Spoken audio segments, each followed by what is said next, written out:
Hey there, everyone. Welcome to From Stuck to Scaling, your $1 million journey. I am Sharon Fuller, and today we are talking about something that every entrepreneur will experience at some point, failure. So let's be real. Nobody talks about their failures in real time ever. You only hear about them after they've made their big comeback. But the truth is, every successful business owner has crashed and burned at least once.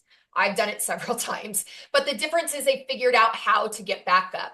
So along those same lines, today we have Dawn Brolin, which is one of my favorite accounting friends and humans. And she is the CEO of Powerful Accounting and the author of the Designated Motivator for Accounting Professionals. She's not just a financial expert, she's someone who knows how to turn a loss into a lesson and use failure as fuel for growth. So we're going to talk about why failing isn't the end, how to reframe the setbacks, and what to do when shit's a fan so you come back stronger. And as always, if you've got questions, send them my way. And even if we don't hit them during the episode, I'll make sure to get your answers. So let's get into it. Hi, Dawn. Hey girl, how are you? Good. I'm I pumped to need to be take a here. breath. It's a lot of words that come out of my mouth all of a sudden. I'm like, You started turning a little red there. I was I concerned. do. I know, but yeah, it is concerning. And there's nobody here. It's not like we're in the same room. If I pass out, it's just Sharon I could get out sleeping. of 911.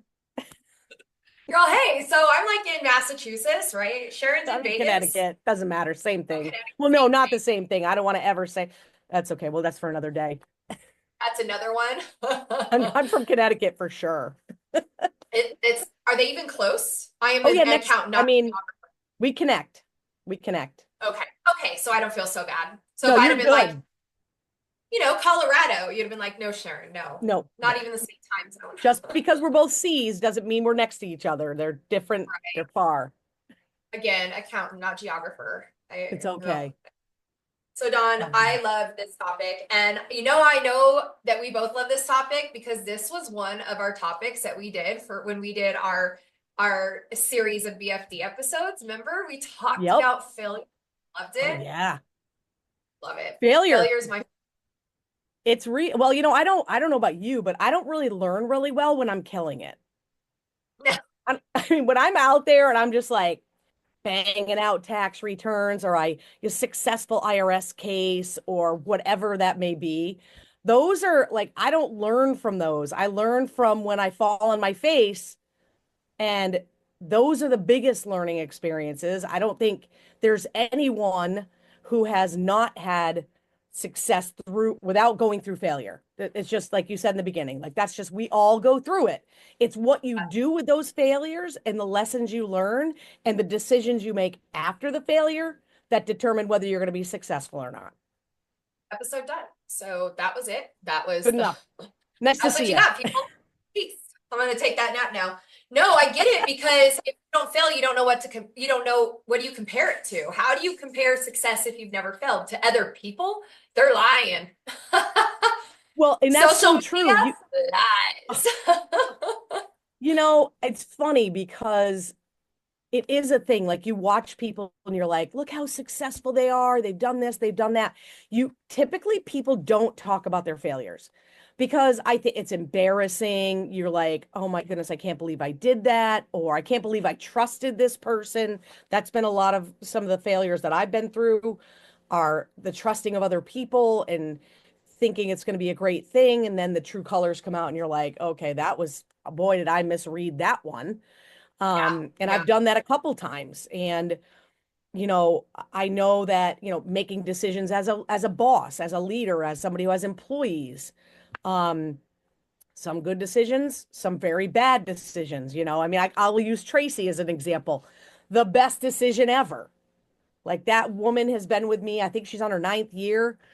I mean, Oh, super blessed by her, what she's done for me. But I've had other employees that have come and gone and thinking they were going to be long-term people, and then they quit, and then they go start their own business, or they go do these other things. And, I always say money isn't important until it's important.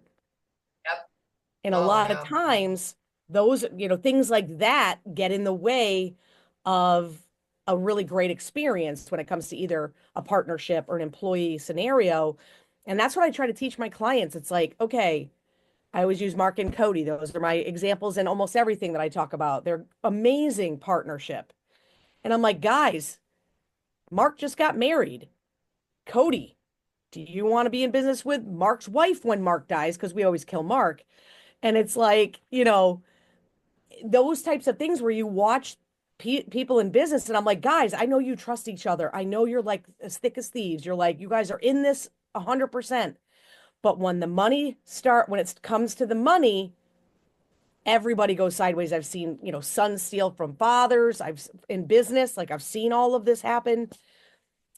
And so, you learn that as you go, but you think you're just like, I trust this person with my life. They, helped bring up my daughters and they mean everything to me. They're my first client, and you trust, trust, trust. And you're like, then the true colors come.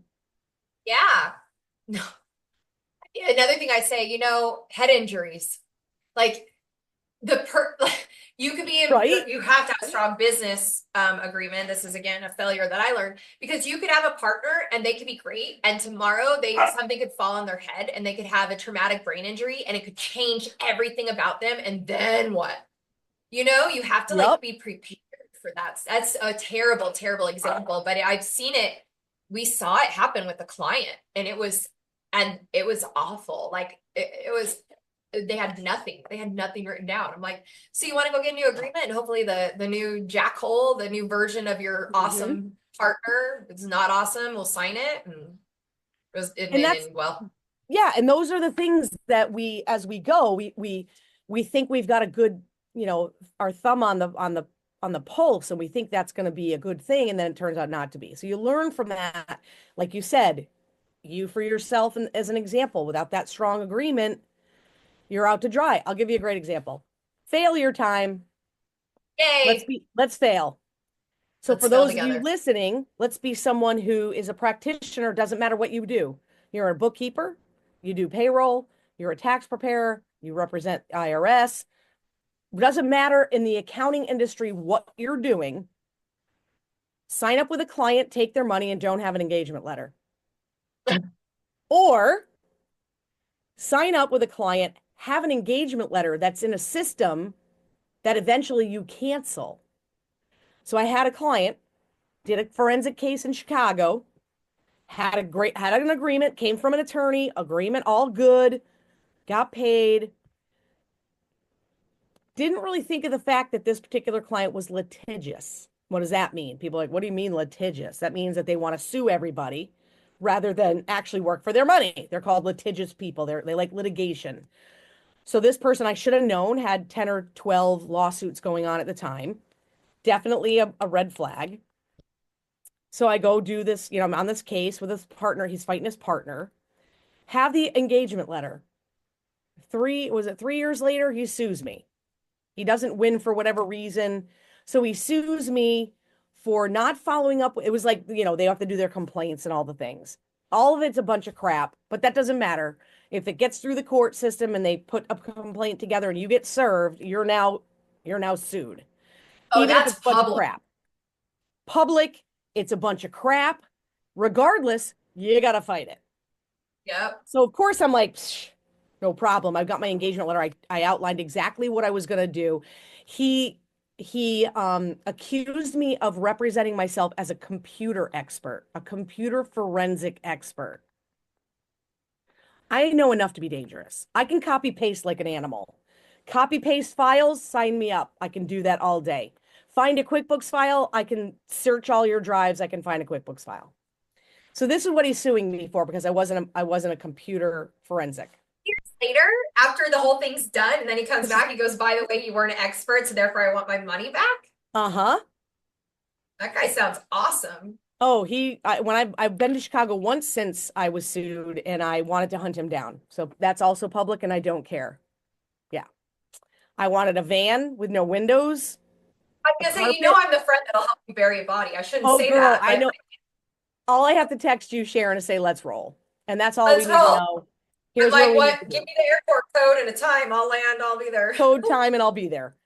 So, so what ended up happening was I was using right signature at the time for my engagement letters. Now, part of our process is to when you get the engagement letter, it goes into Smart Vault, permanent file, regardless that it's in right signature, we put a copy in our permanent file in Smart Vault. Okay, cool. Process. Well, in this particular case, for whatever reason, the agreement did not get printed to Smart Vault. I no Oh, longer use right signature. you don't have a copy. Don't have a copy. Can't get a Oh, copy. Called right signature, emailed, spent hours trying to get a copy of it. They're like, once somebody is unsubscribed, I think they wait 30 days. I don't even remember what they said. Agreement's gone. oh. Agreement's gone. Now I had a couple of choices. I could have just paid the guy what he asked for, or I could fight it. So I decided not a Lawyer quitter is the equivalent of what the guy asked for, but I'd rather give it to a gold digging or a cold-blooded lawyer than that. person. So Yes. I hired an attorney, expensive attorney out of Chicago. And we got through. Part of it was there was a partnership in between. So I didn't get all the fees myself. The partnership got some of the fees in between. So finally, 37 grand later with the attorney, I was sued for 28. She said to me, she's like, Dawn, listen, I get your fire, man. I get you. This does not mean quitting. Number one. Number two, it doesn't mean you're guilty. Doesn't mean you're admitting to guilt. And I said, well, I didn't get paid all of that money. I got like 12 grand was what I got. And part of that was reimbursement for my airfare to fly to Chicago, hotel, all of that. I said, so if I'm going to offer them anything, I'm not offering any more than I received. No. So she called, whatever, negotiated. Yep, they took the 12 grand. So it cost me $50,000 because I was Weren't stubborn. there a lawyer? Was he just have one on like permanent retainer? It's like his Yes. wife. Yep. So the lesson in that failure was number one, we failed on the process. We missed that engagement letter. Yep. So that is something we don't do. We've never done again. That's a $50,000 boo-boo. I also understand that if someone sues me, I don't necessarily have to fight it. That I can just be like, all right, let's negotiate a settlement. It's going to cost in that example, probably would have cost me 2 grand for them to negotiate that. Would have cost me 14, 50. You have arbitration in your agreements? Mine all have to go to arbitration first. But I didn't have the agreement. Yeah, so it didn't matter. And then he's not going to provide the agreement. But I would Nope. assume on the back end, how if he can't provide an agreement, then how can he prove that you stated? Oh, we could get into that. So We could get all into that. So for me, that was a really big thing. And I'm like, are you totally kidding me? I had, so failures, think about failures, thinking about when I had an employee, and I think I know I've told this story numerous times, but, you know, I had a lot of them. I had 11 employees. I had 2 locations. I was trusting the employees were doing all of their work. One of them instead was planning her new home that she was building in North Carolina and planning her daughter's wedding and not reconciling IOLTA accounts for a law firm. I mean, And the law firm that's a got health. Have you ever planned? Like, have you ever tried to move into a new? Oh, you didn't want to right. pay her. Okay, my bad. Correct. My I bad. know you missed that one. And so the failure there was lack of supervision, lack of me not holding them accountable, assuming they were actually doing their work. And, I have 30,000. I just looked at the statement. I have 30 grand left on the $250,000 I borrowed to pay all of my other employees to fix the problem. Wow. See? Okay. So I feel you there. Like, I feel you. One of my failures is the same thing. Like, we hired, and I think I remember back then, I'm like, we need to get a CPA or whatever. Well, I didn't know how to properly vet one. And we brought one in, and we brought one in at a high price tag. Like, I went and got an SBA loan to be able to afford her. But I'm like, this is what we need. She's going to do all this stuff. No. Chick in 6 months, and we're talking, she got hired January, finally fired her in June. I don't even know why it took so long. Took 2 week-long vacations to Disneyland and only filed two 1040s. I'm like, we had over 100 and something clients that needed returns, and extensions weren't even done. So the amount of money I had to pay to clients for S corps that extensions didn't get filed, late fees. It was insane. And then we lost a lot of people loved that I owned up to it and I took care of it. It was sucked. But then some of them were like, okay, we're out. And I don't blame them, but I trusted, I wasn't managing. I hired somebody else to put a process in place, and I should have put the process in place because how do you manage somebody if you don't know the process? Right. And Yeah, and I'm not that's done with that loan yet, by the way. I think I've got like another 40 grand on it. right, Sharon. So that's the thing that's crazy. There, I mean, other things that business owners do this. I did it I did it not because of that issue. I got an SBA loan to fix that. But previously, like years before that, I was like take money from cabbage. Yeah. No bueno. Taking what I call that hard money. That's not traditional loans at a reasonable rate. That money, I did that once and I was like, couldn't believe how much money it cost me. Predatory ones. They're last minute, very high interest, very short term, and they put people under. I see plenty of clients that almost never crawl out of them. I'm like, what we need to do is kind of let it. There are a couple of them that I've actually put in touch of attorneys, and I'm like, you need to let it lapse. You need to let it go, and then you need to renegotiate it on the back end. And depending how it's written, Cabbage is pretty good. Pretty good being a big company bought by American Express, but back in the day, some of those things to Right, how their loans are written, they can't go after you personally, but they can go right. after your business. So yeah, I've advised a few people on that. I'm like, hold on. So I know why you did it. And they're like, but it's my debt. I'm like, you're still going to pay your debt. We're going to renegotiate the term. They're used to this. You didn't come Yep. into it to do this. Tried.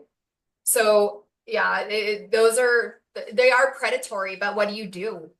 Like, what do you do? It's get this terrible, crappy loan or don't pay my company and it all shuts down. If I get this terrible, crappy loan, I'll be screwed again in 3 months, but at least I got 3 months to figure out how to unscrew it. Well, it's fun. It's so true. And it's fun. I talked to a client this morning, and he's a guy who's had employees, bounced his payroll, did all the things. And, he's now it's just him. So he doesn't have any employees to try to get himself back on track. And then he calls me and tells me he's looking to trade in his truck and get another one. I yelled at him. I said, Honey, you are absolutely not doing that. He's like, well, what do you mean? I go, I already know the circle you're running in. I know who you're the plumber. I know the electrician. I know the carpenter. I know all of these other people, and they all have nice, bright, shiny new vans, and they're all doing their things. And you want the same thing as they do, right?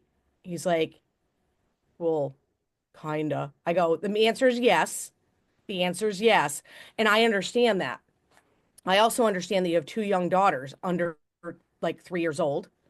You have a wife, you have a home, you have other responsibilities. You're being irresponsible by feeling like you need. Is there anything wrong with the truck you have? Well, no, but I go, the but just stop there. The butts don't matter to me. I don't care about your butt. What I I care need a butt. about, I ain't a butt girl. My whole thing is that I want you to have cash. I said, listen, dude, cash is king. If my and I this is one of my partnerships that's a whole nother story, but it was the first partnership I went into. The one, she actually taught me a couple of really good things, and one of them was, if we don't have cash, we're not in business. And she was adamant about that. And she was like, we pay our bills first, then we pay ourselves. And if we want to make more money, we have to work harder. We have to do, certain things in business in order to make more money. And I watch people like that, and I'm like, listen, if your restaurants are a great example, if your costs are going up, your prices have to go up. I don't know what more to tell you. You could be as thin as you want on these things. So anyway, those are some of the choices. We make those choices like we just want something now. We want that reward, Sharon. We Yeah. work our butts off. And I understand that. I didn't realize initially it was like that comes later. Like you got to put your time in. Yeah. I've never seen anyone in business just get in business and everything be lovely and wonderful. I want to throat punch people like that because it's not fair. I mean, let's come from generational wealth. So business owners, for the most part, our biggest setback is money, right? If I just had the cash, I could go do this. But sometimes I'm really happy that I started without having that cash, that I started with nothing, right? I just started business because then it taught you how to get through it. It taught you how to, what's important and what's not. Again, you had to learn those things where if somebody just said Right. an SBA loan would have been great, but what? I'm like, why am I going to start out my business in debt? It's me. It's Right. me. Like I don't need anything else. I can Right. any so it's just something you learn. Like to me, failure just means you just haven't learned yet. Like I don't even know that it's failure. It's just not, you just tried it once and it didn't work. Now you learn. Now go try it again another way. And that may not be the way either. You're just learning. Right. And 100% of it's all about like just like anything else, it's all about the recovery. It's all Yeah. about, think about, softball, or you think about soccer, or you think about football, right? Of course, hockey, the Golden Knights, the best show on earth. Let's be real. Let's go, Golden Knights. Let's go. So I forget the chant, but I think I'm close. Um, Go, lights, go. Go Knights, go. Yes. Oh my goodness. So much fun. So, you think about, you get up to bat and you think about you strike out. So the fact that you struck out isn't the big problem. It's what you do after the strikeout that matters. So just like in business, you fail. I failed. The stories are endless, Sharon. I could tell you a million Sorry, stories me about how much I too. failed. So many. I have like three just today. Absolutely. And I sit here every day. I'm like, when's the next failure? When's that going to happen? I wonder when it's going to happen. Can't wait Done for it. that. Right? So you think about that, but really up to bat, if you're batting 300, you're doing well. So 3 out of 10, you think that that's like terrible, but really that's a good batting average. It's the players and the business owners that can take the failure. Number one, and I appreciate what you said, own up to it. Yeah, absolutely. Failed, absolutely failed. And then you're like, okay, what am I going to do with the failure? The number one thing that it has come to my mind before, I won't lie about that, is quitting. Oh, first thing, I'm done. That's it. This is not worth it. And immediately go to what else? And I scratch my head, go, but what else could I do to make money? And then I'm Yeah, like, I don't really think much else. So, I mean, I go to trivia. I don't know anything. So I'm that not doing is that. taking ripping out of my portfolio, man. It ain't a thing. Just not doing it. So I'm like, Feet are okay, really hot just so you know. what's that? Are a really hot commodity on the internet. Oh my God. So you know what I mean, though? It's just like for me, it's what I do with that lesson and Yeah, and then what it does to me is it gives me the ability to pause. yeah, So failure gives me the ability as I'm making decisions moving forward to go, wait a minute. I listen to what clients say. I hear it. When especially new clients, I'm very cautious about new clients and cases and things that come up. So I'm like, you know what? I got to listen to this person. I love those people who call me and they're like, I'm like, well, why are you switching accountants? Oh, my last one, they just never did anything right and all this. I'm like, am I the next person that isn't going to do anything right? How I many try. accountants have you What? had? What? Yeah. So, You're all right. So you're an accountant. So you know what's your? I need to see the scale you're measuring them on. right? I mean, it's like trying to figure that stuff out. So Podiatrist. what's that? A podiatrist. Oh my God, why'd I go to feet? There's a problem here. Either way, I'm just saying, There's not an something, accountant. yeah, for real. So I think that failure definitely teaches me more lessons. I clearly know there are, and sometimes I think you learn this not because you wanted to learn it, but somehow you learn it that there's lots of other people in our industry that we know very well that have failed a lot as well. And you know Yeah, what? That gives me hope too. It definitely gives me hope. So hopefully this episode gives someone else some hope because as business owners, we take the whole world on our shoulders. We are responsible. If we have employees, we're responsible for other families. It's not to be taken lightly, and the decisions you make matter. But it's when you make a poor decision and you have a failure, is yeah, what are you going to do with that? Are you going to quit? Are you going to, I know for myself, I beat myself up a bit about it at first. I'm like, you're better than that. Yeah, but you have to allow yourself to feel it. So I did something the other day. It was just in work, right? I was doing some process thing and I wasn't paying attention and I effed it up and I had to go redo it again. I'm like, and I thought, you have to take a step back, process it, feel it, let yourself, like a human being, be angry, walk away, drink a beer. I don't know what you do, Yep. smoke a J in Vegas, whatever you do, but go back and don't do it again. But you might Right. go back and F it up a different way. You know what I think we need to do? You know what I think the problem is? It's the word failure. We need to like change our F word. Are we fluttering? We fluttered. Because Yeah. here's to running a business like a toddler learning how to walk. If a 1-year-old is learning how to walk, they get up and they stumble. They get up and they stumble. Well, every time they get up and they fall, what do we do? Good job. You'll get it next time, right? We would never say to a toddler, you failure, you Yeah. suck. Don't Yep. even try again. If we can think of ourselves in the way that, look, we had to crawl before we walked. We had to walk before we run. And the only way we learn to do that is by falling. So, we're not failures. We're Right. only failures if you stop trying. You're only failures if you give up. And that's, and again, there are some failures that are bigger than others, like the 50 grand that I lost on that to me haunted me for a long time. And I was like, and I sit there and I'm like, I know I did a really good job for this guy. I mean, I crushed it for this guy. And now he's like accusing me of representing myself as something that I've never done that before. Like I would never tell you I was an expert at a computer. And that hurts. That's like that crushes your soul because you're a good person. You did the best you could for this guy, and still it's never good enough.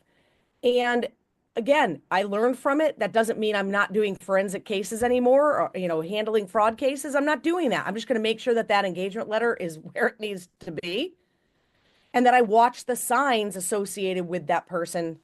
Hey, listen, what are we doing here? Yeah, like Because everything's hunky dory. lawsuits is probably a number one sign that I'm gonna probably pass on this one. And owners need to realize to not, even though money is everything in business, when you're chasing the money and you're not chasing your why, that's when you have problems. Like I just did that episode with Matt Fulton is defining your why. And if you can define your why first and build your business around your why, yeah, we all need the money, but don't sell out for the money because you're going to end up in a situation. I mean, your situation wasn't the same, but I see a lot of people doing it. They're like, well, Sure. I'm a nonprofit only firm, but I'm going to go ahead and take on this manufacturing construction company. It should be fine. I'm like, yeah, nonprofit manufacturing. Dude, you sounds like you're going to be a complete success, but they're going to pay me a ton of money. You're going to lose it. Yep. So That's so true, Sharon, because that's when you start to get into whether let's say you're a contractor and you build houses and you're great at it and you're, crushing that. And then they're like, all right, we want to build a stadium. Oh, I'll go build a stadium for, billions of dollars. Oh, I can do that. I can build a house. I can build a stadium. No, doesn't work like that. So, staying in your lane, those kind of things are important. And, they're going to minimize your risks of failure if you do that. people need to not be so afraid because it's good to always have a good community and a good support and good and colleagues that you can talk to be like, oh man, like I've got you and Sean, right? I know if I do Yep. something stupid, I'm like, guys, you know what I did? And being that you guys Yep. have been in the business a little bit longer than me, you're like, oh, done that a time or two. And I'm like, yay, okay. But as long people just I mean, what would you say to people to not take it personally, to realize, don't let it define them? Like what would you say to someone that's letting their flutterings define them? Right. I definitely think that's something that's a learned behavior. I don't think it's like for me to say, all right, just shut it off and blow it off and don't worry about it. I think exactly what you said, own it, feel it, go through it and absorb kind of what happened because if you don't and you just shield it and you're just like, oh, that happened, I'm just going to move on, you're going to probably do that same thing again because you're not internalizing. That's probably not a good one either, but take it in, gather that, learn from it, and then take the next step to move forward. But I definitely think it's a learned behavior. Like I always say, and I'm not going to use an example that I don't want to be, but I always say I don't want to be relatable. I don't want to be relatable about certain things that I shall not ever profess, but there are certain things that I know in my soul I don't want to relate to other people. And that's from either losses in their life or failures that they've made. There's certain things I just like, I'm like, I don't want to be relatable in that area. But everyone in business will be relatable when it comes to failure.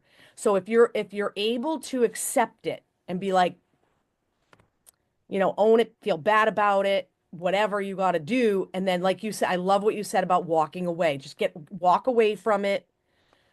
You know, that's something I like to do when like maybe I mess up a tax return, right? And I mess up tax returns because I'm a human being. Like it's not because I did it on purpose, but like you said, maybe I was distracted for a minute, or maybe whatever the case may be. Maybe I was under pressure because these idiots gave me their business information on March 11th and it's due on the 14th or 15th, and I'm freaking out because I don't want to put them on extension and it's their fault for giving it to me late and I make a mistake on the return. Okay, well, everything can be fixed. It's accounting. We are not people's lives are not in danger, although I do have a case that I did and there was a murder over inventory, but that's not normal. So that's a whole different conversation. But That's for the another most, podcast. it's a good one. It's so good. I'm going to start a happy hour one where I could just get people on telling me they're like the accounting nightmares happy hour, and we could all just like sit and drinks Oh, and tell stories. it was a good case. But it's like I know that I'm going to make mistakes, and I think that's part of it. Is accept the fact that you're going to. You're going to make bad decisions. You're going to do something that you never meant to do. Like you'll either hurt the feelings of an employee or you hurt the feelings of a client or something. That stuff happens because, again, we're human. So accepting the fact that you're going to fail and then starting to develop a plan what you're going to do. I did this when I first started coaching softball with these kids, and I had a clipboard and I said to them, I said, okay, when you strike out, because you're going to, when you strike out or you drop a ball or you make a bad throw, what is your recovery? What helps you move on from that error, whatever it may be? Some of them are like, I just need a couple minutes. Don't anyone talk to me, whatever. Some of them are like, I just want you to tell me that I can do it, that it's okay. You just made a mistake. You can do it. Pump me back up again. And Yeah. everyone's different. So defining what your recovery is from failure is critical. Once you have that, now it's time to practice. And I always say, Sharon, and you just said this earlier, celebrate the little things. So it's okay for you to own some little failures, minor ones that are not so devastating that you're crippled under your desk. But start with the little things that you fail at, right? And then start to learn the behavior of recovery from failure. That's going to make things different when the big stuff comes down the road. You're going to know, you're already going to have a behavior of how you handle it, whether it's big, small, medium. It's the same recovery. It really isn't any different. Yeah. I absolutely agree with that. And I really hope that anybody who's struggling with this is listening right now, that it's just normal because, in the accounting industry, and I know you hate this, but you're one of the names, I right? hate Like it. you're, Hate it. I know you hate it, but people are like, oh, Dawn. But I met you kind of I didn't know anybody. So I didn't know that you were a big deal, or I did this big deal. Yeah. That you were a No, big deal, we're good. or before you really start getting up on main stage all the time. And so I just knew you as Dawn, my favorite accounting person to go to the bar with, right? That's how we kind Yep. of be friends. So anyhow, so I think for people to hear, which is why you are the designated motivator, but to hear things that you've done and been through and that you still have the level of success that you do and notoriety. I mean, you're a trusted name. It's a good thing. And I think it's good for people to hear that so they don't Yeah. feel alone, right? Absolutely. And that's the thing is, I think back on my career and the number of failures, and they happen every day. All of that up to this big thing. And, and like you said, people are like, oh, Brolin, she's, everything's so positive and things like that. And I'm like, well, you know, I always try to lift other people up. And it's funny because I talked to Nancy McClelland and she Brolin, you never lean on other people. And I'm like, yeah, it's just not my thing. It's never been my thing. I'll take care of things myself. That's my dad taught, I'm always taking care of myself. But I appreciated what she said it. And she's like, well, it's okay for you to admit those failures. I'm like, it's not that I have a problem admitting it. It's just that I don't want to burden other people with my problems. You know what I mean? Like the things that I go through. But I can see where it's beneficial to be able to say, listen, the first 20 years of my career, I didn't make any money. It was Are you rob Peter telling to me? pay Paul, Remember your whole story. It's right? insane. And it's crazy. So now finally, over the last, I would say since COVID, I've finally reaped the benefits of my absolute denial in quitting. I refuse to quit. I'll make mistakes and I'll continue making, but I am determined that if I make a mistake, I'm going to make it right at my cost. If I made a mistake, I got it. I will own it and I will fix it.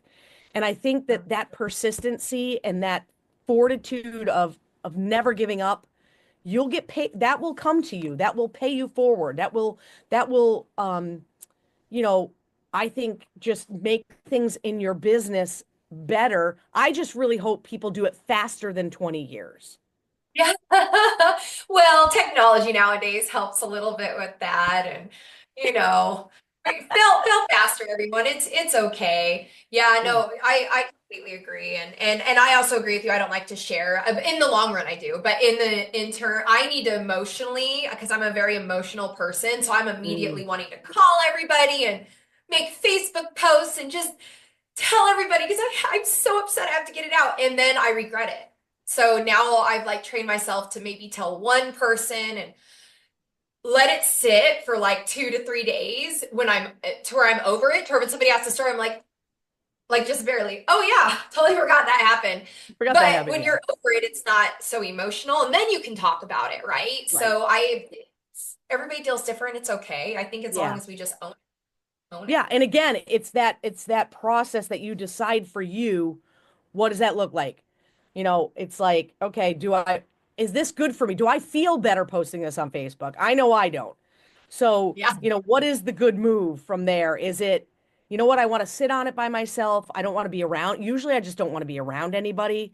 I want to go through it alone. That's my process. I go through it by myself. Um, Obviously Kevin, he's the first person I tell of what's going on. And then I decide whether I want to share it with anybody else. But it's part of my recovery process. And it's not because I don't want other people to think I don't fail, because that's stupid, in case anyone's Yeah. wondering. Yeah. It's not about that at all. It's about what I need to do in order to be able to push forward. I got to get through that. And I love what you say. It's like, then I can feel like I can share it with people who I think want to hear it. You know what I mean? Yeah. You can't help people when you're in your own emotions. You just No, can't. You have to be out. You have to be separated from it. your own mask Well, first, Sharon. what? Your own mask first, which I never believed in that till recently. It's like, it's so true. Plane. When you're on one of the planes that couldn't stay in the air lately, is that when you're like, oh, that's Yeah. what they Well, I'm like, of course I'm going to save Emily first. A hundred Yeah. percent I'm saving that baby first. And then I'm Yeah. like, but if I'm Yeah. dead, that kid can't survive without me. I already know that. So I Yeah. got to She's put then her. she's gonna save you right away. She's like, wait, I Wait. don't know where mom put the credit card at. Sorry. Exactly. No, it's so Don't laugh. funny. So, that's true. So I'm like, okay, now I get it. In order for me to help other people, I've got to help myself first. And so I've really focused a lot on that in the last couple, 2, 3 years, is really focusing on what I need to do to be better, how I can, and then that way I can help other people. And my cash flow is flowing finally. I'm so blessed. I knock on wood every day. I'm just very, very thankful. Um, and I'm just blessed and I'm thankful for it. I'm glad I went through the crap I went through because I wouldn't be where I am today if I didn't. Amen. Amen to Wherever that. the heck I am, I don't think I'm really anywhere, but if I'm somewhere, it's better than where it was 10 years ago, I can tell you that. Forward is forward in my It's in so my book. true. Well, Dawn, where can people connect to you and learn more about you and your book? Yeah, for either dawnbrolin.com. That's the website for all things Team Brolin and things like that. The Designated Motivator site is also up, so you can go to designatemotivator.com. And of course, LinkedIn is probably the easiest way. Facebook, I mostly just do personal stuff on Facebook. I'm not a big business person on Facebook.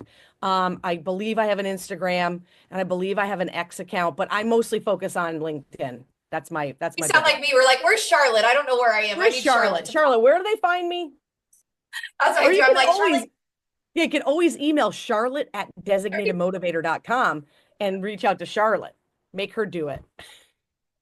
and you can find her at Charlotte, glasswalletventures.com over here. Charlotte is versatile. Yes, she I is. shared Yes. Charlotte with Dawn, or now I feel like Dawn shares her with me, but No, Charlotte's you amazing. share her with me, and I'm very thankful. She's amazing. Love Charlotte. She'll love this little Yep, shout out. you Well, bet. Dawn, that is going to be a wrap for today's episode of From Stuck to Scaling Your $1 Million Journey. So a huge thanks to Dawn Brolin, our designated motivator, for keeping it Let's real about go. failure resilience and how to turn setbacks into stepping stones. So if you want to connect with Dawn, we're going to put her information. Well, she's going to be all over the social. I'm going to put her information in the chat along with the link to her book. If you don't own it, go buy it. It's on Amazon. You could have it tomorrow. And next month, we're going to be talking with Nancy McClelland about building a legacy, not just a business. And we're going to be diving into how to grow in a way that actually means something beyond the day-to-day grind. So you don't want to miss it. And don't forget, as always, we've got a killer handout that goes along with today's episode. And the handout that will be in the chat is a failure analysis worksheet, turning setbacks into success. So really it's allowing you to kind of walk through the things that are your setbacks to get you to the other end. But remember, sometimes you have to scale down to scale up, and success isn't about working harder, it's about working smarter. See you next time.